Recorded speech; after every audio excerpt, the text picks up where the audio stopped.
Rikthehemi gati për të përgatitur disa pije të shëndetshme për të shmangur ato të cilat janë të dëmshme për shëndetin. Nisim me një pije me gaz. Atëherë, ujë me gaz,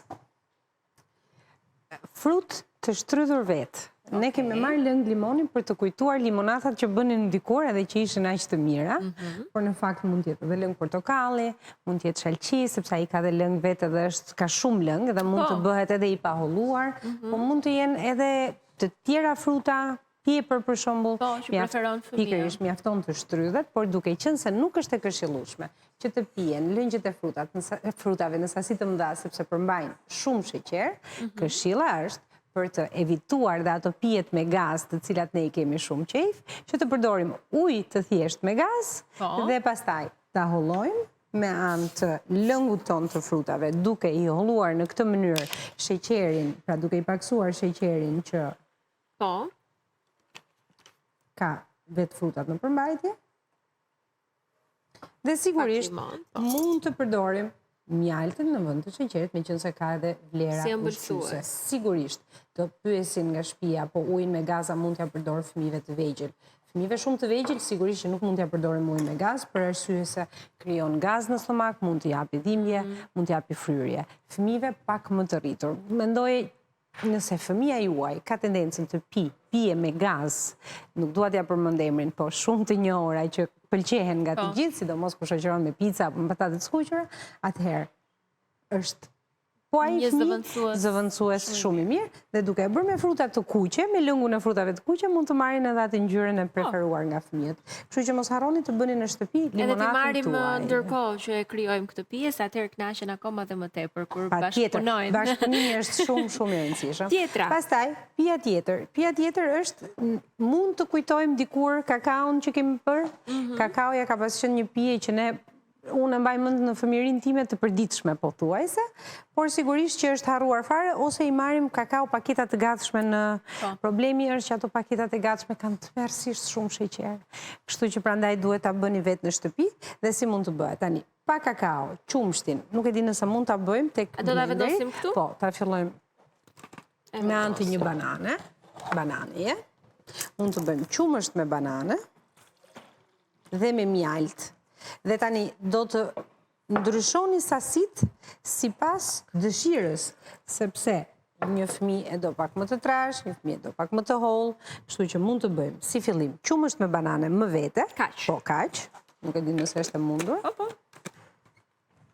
Ja ta vendosim këtu.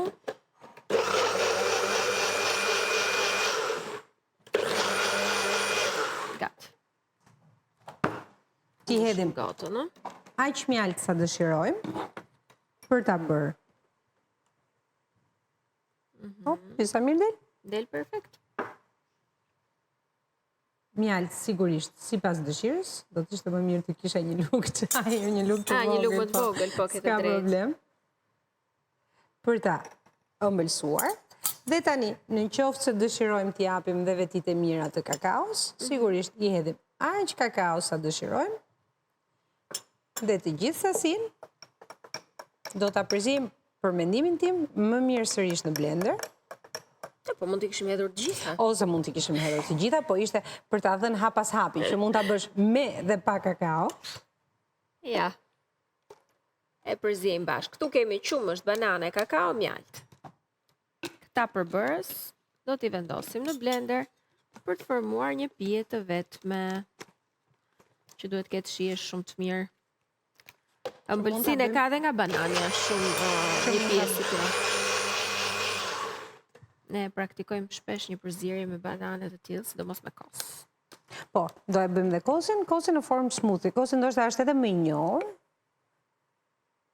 Dhe ja po bëj një pije e cila për fëmijën praktikisht nuk bën dëm, është shumë e mirë, ka përmbajtje proteine, ka frutin brenda, kështu që dhe ka shumë pak sasi sheqeri. Jemi në fund fare, përgatisim edhe kosin. Smoothie. Smoothie, po, me kos. Atëherë, smoothie me kos.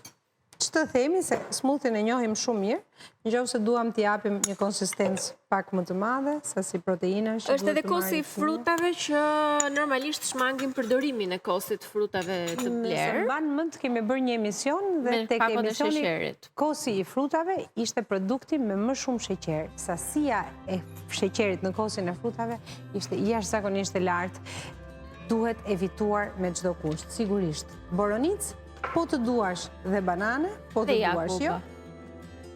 Mjalt sipas dëshirës. Dhe kjo është e gjithë masa që përgatisim. Teuta shumë faleminderit. Faleminderit. Faleminderit shumë, faleminderit që na ndoqët të gjithë. Ishte kënaqësi që ishim përsëri bashkë sot. Nesër takohemi përsëri në Shije Shtëpia.